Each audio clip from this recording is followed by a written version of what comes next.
플레이브를 바라봤을 때 낯설죠. 왜냐면 우리가 보통 보던 아이돌 가수를 소비하는 방식이 아니니까. 근데 지금 현대 아이돌 문화의 핵심을 보면 결국에는 근데 플레이브는 터졌어. 더 터졌어. 왜 터졌을까? 안녕하세요. 온갖 것들에 대한 통찰을 파는 고해한 식당입니다. 하이. 원래 눈여겨보고 있었던 그룹이었는데 플레이브. 뭐 안 눈여겨볼 수가 없었죠. 시작부터. 처음 시작할 때부터 버추얼 아이돌이라고 이제 나와서 이런 버추얼 아이돌 제일 먼저 핫했던 거는 이세돌이었던 것 같은데 플레이브는 되게 공격적으로 메인스트림까지 이제 올라오는 것 같더라고요. 그 현상이. 뭐 오프라인에서도 제가 봤던 건 더현대에서 작년에 뭐 팝업했던 거? 이거에 사람 엄청 많이 왔다고 해가지고 신기하다. 단순히 서브컬처 느낌이 아니네. 그들만의 리그 느낌이 아니네라고 생각을 했는데 제가 관심이 없던 새에도 되게 커지고 있었더라고요. 그러다가 이제 최근에 화제된 게 김신영 씨가 라디오에서 좀 말실수를 했죠. 플레이브가 다른 라디오 방송 진행자랑 사진 찍은 것을 보고선 약간 킹 받는다. 깜짝 놀랐다. 어떻게 녹음했지? 솔직하게 말씀드리면 우리 방송은 못 나올 것 같다. 현타 와서 못 할 것 같다. 사람이 안 보여서 어떻게 하냐. 이런 식으로 그냥 얘기를 했어요. 이거에 대해서 플레이브 팬들이 되게 화가 나가지고 비판을 많이 했고 김신영 씨는 깔끔하게 사과하고 끝난 걸로 알고 있습니다. 그러니까 이거에 대해서 갑론을박이 있죠. 왜냐면 사람들도 솔직하게 김신영 씨에 대해 공감을 하는 사람들도 많으니까. 근데 이제 반대로 플레이브 팬들은 그래 이 플레이브 캐릭터 뒤에 실현자가 분명히 존재하고 사람도 존재하는데 좋아하는 사람들도 진짜 너무 많은데 그거를 통째로 까내리는 게 맞냐. 또 이제 뭐든지 다 과하면 다 반대급부가 일어나니까 김신영을 또 팬덤에서 너무 공격하니까 김신영에 공감하는 사람들 뭘 그거 가지고 뭐 이러냐 하고 있는데 플레이브는 어떻게 볼 수 있을까라는 얘기를 좀 해보면 좋을 것 같습니다. 뭐 주제로 잡은 거는 플레이브는 새로운 대중문화일까 아니면 서브컬처일까였는데 근데 사실 이거 질문 자체가 함정이기는 해요. 왜냐면 모든 대중문화의 시작은 서브컬처니까. 이젠 단어 자체의 정의도 되게 뒤흔들리는 시대기는 한데 서브컬처는 원래 사회의 하위 집단이 공유하는 생활 양식이나 규범 뭐 이런 식으로 얘기를 하는데 그냥 쉽게 말하면 마이너 문화인 거죠. 서브컬처는 마이너 문화인데 근데 지금 메이저 문화까지 올라온 것들이 결국에는 다 마이너 문화였다는 거예요.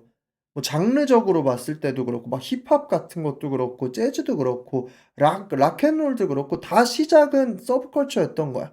이게 얼마나 빠르게 메이저를 침공하고 얼마나 빠르게 확장했느냐지 이게 확장되지 않고 그 자리에 계속 머물기만 하면 그냥 계속해서 서브컬처지만 결국에는 이 문화의 태생이 이게 서브컬처냐 메이저냐 이런 거를 결정하는 게 아니라 얼마나 많은 사람들이 그걸 좋아하느냐에 따라서 바뀌는 거예요.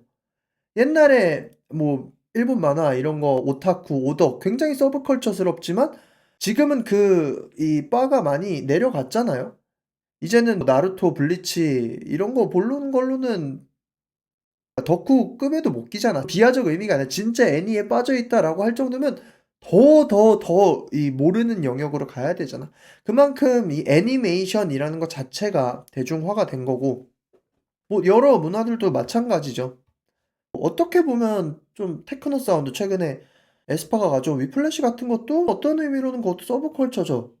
우리나라에서는 메인스트림이 된 적이 한 번도 없으니까. 근데 그거를 가져와서 사운드를 차용해서 메인스트림에서 그냥 터트리면 이게 이제 서브컬처와 메인스트림의 경계가 흐려지는 건데 결국엔 얼마나 많은 사람들이 그 문화에 익숙하느냐가 서브컬처인가 아니면 그냥 뭐 메인스트림, 대중문화, 메이저 뭐 이렇게 말할 수 있는가를 결정할 수 있는데 플레이브를 바라봤을 때 낯설죠. 왜냐면 우리가 보통 보던 아이돌 가수를 소비하는 방식이 아니니까. 근데 지금 현대 아이돌 문화의 핵심을 보면 결국에는 스타랑 팬이 얼마나 강한 유대감을 형성할 수 있느냐예요. 제가 요 케이팝 다룬 영상에서 자주 얘기했지만 케이팝 특히 아이돌 시장은 음악 산업이 주가 아니야. 음악은 당연히 좋으면 좋은 건데 음악 자체로 돈을 뽑아내는 시장이 아니란 말이야. 스타와 그 아이돌과 팬이 유대 관계가 형성이 돼야 돼. 이 팬 베이스가 단단하면 생각보다 대중성이 없어도 매출이 발생하고, 팬베이스가 너무 얕으면 아이돌은 아무리 대중성이 있어도 금방 파스승 무너질 수밖에 없어. 특히나 남자 아이돌 쪽은 더 심해. 남자 아이돌은 더 팬베이스로 가야 돼. 플레이브는 버추얼 아이돌이라서 되게 실험적으로 보이죠. 그럼 뭐 기술적인 거나 활동적인 거나 이런 거는 실험적인데, 제작된 캐릭터에 대해서 사람들이 몰입하고 애정을 쏟는다는 이 구조는 그렇게 새로운 게 아니죠. 그쵸? 옛날부터 있었어요. 제작된 캐릭터에 사람들이 사랑을 하고 돈을 쏟고 하는 거는 옛날부터 있었어. 디즈니랜드를 왜 가요? 제가 가본 디즈니랜드는 저기 홍콩에 있는 디즈니랜드밖에 없긴 한데 거길 왜 가요? 우리가 옛날부터 알던 곰돌이푸, 미키마우스 얘네부터 시작해서 지금의 마블까지 우리가 익히 알던 그 만화 캐릭터들이 살아 움직이는 그 현장을 느낄 수 있어서 가는 거잖아요, 디즈니랜드는. 결국엔 캐릭터 산업의 핵심이란 말이야. 일본이 뭐 어떻게 그렇게 콘텐츠 강국이 되었는가? 마리오, 포켓몬, 소닉, 전 세계 사람들이 사랑하는 그 캐릭터들, 그리고 그거를 바탕으로 영화를 만들고 콘서트를 만들고 유니버설 스튜디오에다가 마리오 파크를 만들고 사람들이 직접 느낄 수 있는 그 돈을 쓸 수 있는, 내가 사랑하는 이 캐릭터를 다른 방식으로 소비할 수 있는 그 루트를 뚫어 놓으면 돈이 되는 거야. 그러니까 이거 대중문화를 파는 시장에서는 그렇게 새로운 게 아닌 거야. 플레이브? 사람이 아니야. 사람이 아니라고 문제인가? 아니, 우리는 사람이 아닌 캐릭터에 돈을 쓰는 걸 너무나 많이 봤어, 옛날부터. 이게 아이돌 산업이랑 섞였을 때 좀 특이한 거지 완전히 그렇게 이상한 것도 아니라는 거예요. 심지어 버추얼 아이돌이라는 거 자체도 일본부터 시작했을 때 너무나 생각보다 오래된 문화고, 아니 옛날에 그 일본의 버추얼 아이돌이었던 하츠네 미쿠도 이미 서브컬처 쪽에서는 그렇게 특이한 문화가 아니었단 말이야. 근데 플레이브는 터졌어. 더 터졌어. 왜 터졌을까? 예전 버추얼 아이돌은 버추얼이 더 좀 메인이었던 것 같아요. 그 버추얼 캐릭터 자체가. 근데 지금 플레이브의 팬들을 보면 이 플레이브가 살아있는 인간이라는 거를 다 인지를 하고 있어. 버추얼 캐릭터 뒤에 이들이 얼마나 노력하고 살아왔는가, 그리고 이들의 노력이 플레이브 안에서 어떻게 녹아냈는가를 다 인지해. 그리고 이게 오히려 버추얼에 이입하지 못하게 되는 방해되는 요소가 아니라 오히려 더 이입하게 되는 또 하나의 서사가 되는 거더라고요. 콘서트도 이원생 중계로 직접 뭐 모션 캡처를 다 해서 스튜디오에서 한다고 하고, 실시간 소통도 되고, 유튜브 자체 컨텐츠도 굉장히 활발하게 이루어져. 그리고 보니까 멤버들이 말도 잘하고 좀 웃겨요. 소통이 잘 돼. 팬들이 사랑을 주는 만큼 자기들이 줘야 된다는 걸 알고 팬을 굉장히 아끼더라고. 그러니까 현재 아이돌에서 어쩌면 장점만 강화했다고 볼 수도 있는 거예요. 안무도 이들이 만든다고 하고 노래도 작사 작곡을 굉장히 주되게 하고. 왜냐? 처음에 이런 버추얼 아이돌 한다고 했을 때 작곡가들한테 받은 노래도 B급이었고 안무도 이거 장치하고 한다고 하니까 별로 안 좋게 오고 하니까 어쩌다 보니까 자체 제작하는 아이돌이 돼 버렸어. 근데 이게 오히려 서사가 된 거지. 어차피 콘서트를 가서 보면, 큰 콘서트 가면 전광판 보는 건 똑같아요. 물론 좀 다를 순 있지만 어차피 전광판을 봐. 그리고 내가 콘서트 간다고 해서 그 스타랑 뭐 악수하고 포옹하고 할 수 있는 것도 아니야. 콘서트에 가서 느낄 수 있는 아름다움은 뭐냐면 이 가수를 좋아하는 팬들과의 유대감과 가수와 우리가 굉장히 특별한 그 관계 가운데 있다는 그 유대감, 그리고 그 콘서트에서만 볼 수 있는 거대한 음향과 효과. 어차피 버추얼 보는 거면 콘서트 왜 가지? 라는 질문에 대해서 유튜브에서 플레이브 콘서트 영상을 보니까 아, 이거 갈만하겠다. 충분히 갈만하겠다. 연출도 굉장히 공들여서 했고 현장감도 생각보다 엄청 느껴지고, 그리고 일단 누군가를 좋아하는 사람들이 모여서 같이 그거를 소비한다는 것 자체가 굉장히 즐거운 경험이거든요.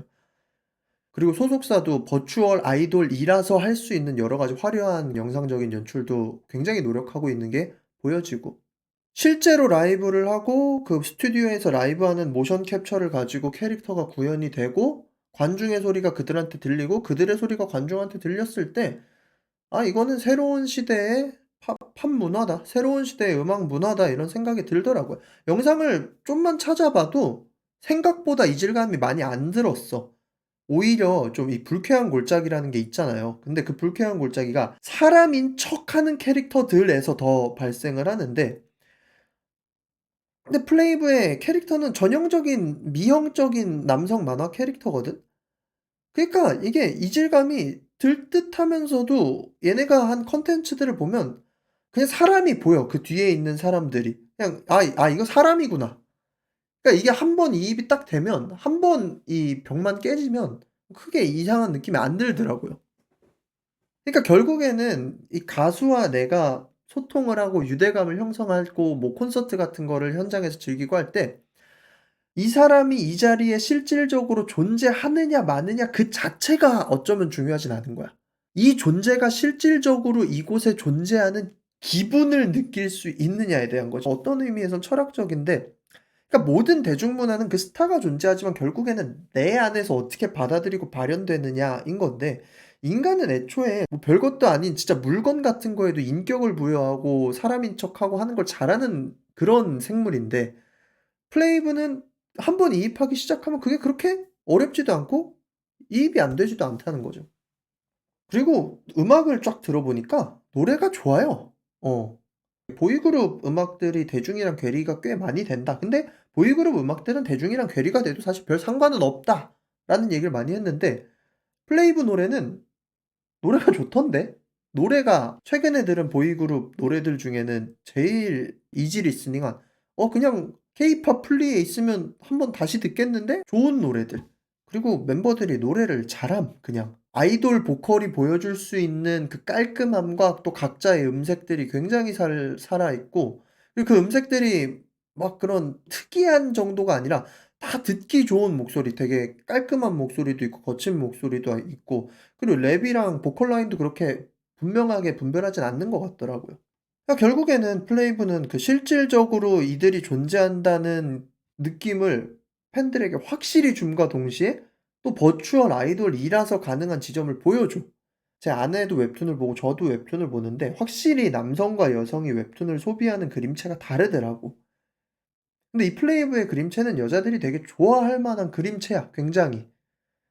이게 지금 대중화되는 과정이라서 좀 새롭고 낯설고 그럴 수가 있는 거지, 이렇게 하나하나 한 요소 한 요소 오늘 제가 얘기한 것처럼 뜯어보면 대중문화 요소 중에서 그렇게 막 특이하고 막 기이하다 정도도 아니에요. 보통의 아이돌 문화를 좋아하는 사람들의 시장과 끼면서 부딪히면서 '이게 뭐야? 낯서네.' 하면서 발생하는 문제점이지, 글쎄요, 시간만 조금 지나면 그냥 자연스럽게 섞일 것 같아요. 저는 그렇게 이질적인 문화라는 생각은 안 들더라고. 김신영 씨도 새롭고 낯서니까 충분히 할 수 있는 발언이었다고도 생각을 하는데, 프로 예능인으로서 그냥 좀 아쉬웠던 거죠. 박명수가 부캐 열풍일 때 그거 못 쫓아가 가지고 부캐 깔려고 하다가 욕먹고 지금 자기가 부캐하고 빠르게 트렌드를 쫓아갔단 말이에요. 아까 처음에 얘기했듯이 서브컬처랑 대중문화는 뭐 태생적으로 다르고 그게 아니라 그냥 사람들이 많이 인식이 깨지면 그냥 그 서브컬처가 대중문화가 되는 거야.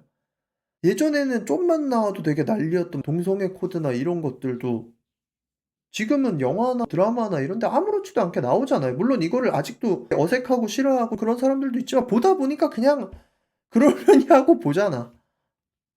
플레이브는 이미 존재하는 현상이 돼 버렸고 엄청 많은 팬덤이 존재해. 딩고 조회수도 3일 만에 지금 100 만을 넘어갔어. 이들을 좋아하는 자들이 이렇게 많이 있는데 이거를 '나한테 현타 오는 존재다.'라고 정의해 버리는 게 좀 아쉬운 판단이었던 거죠. 팬들도 좀 상처받았을 수도 있겠고 충분히. 근데 그렇다고 이제, 그러니까 뭐든지 다 극단적인 애들 때문에 반대급부가 일어나는 거예요. 플레이브 팬분들 중에서도 그냥 '아유 그럴 수도 있지.' 이러고 넘어가면 좋겠는데, 또 너무 막 김신영 "하차해라." 막 이렇게 가 버리니까 반대해서 "이게 뭐 하차할 거야." 막 이렇게 싸우는 건데, 근데 이쪽 극단적인 거는 좀 이제 걸러서 들읍시다 우리가. 사람이 격해지다 보면 막 말을 서로 한 거야 그냥. 이쪽은 거르고 그냥 좀 극단적인 의견은 이제 막 화난 목소리는 애초에 머리에서 제거를 하고 그냥 '이게 어떤 현상일까? 왜 사람들이 좋아할까?' 그냥 이런 거를 생각해 보면 좋을 것 같아요.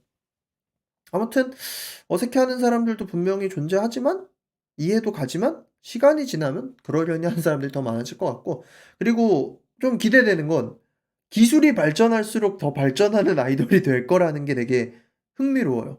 나중에 이제 진짜 홀로그램이 발전하고 지금 여러 영상 모션 캡처나 이런 기술들이 나오면서 더 뭔가 새로운 모습이 나오겠죠.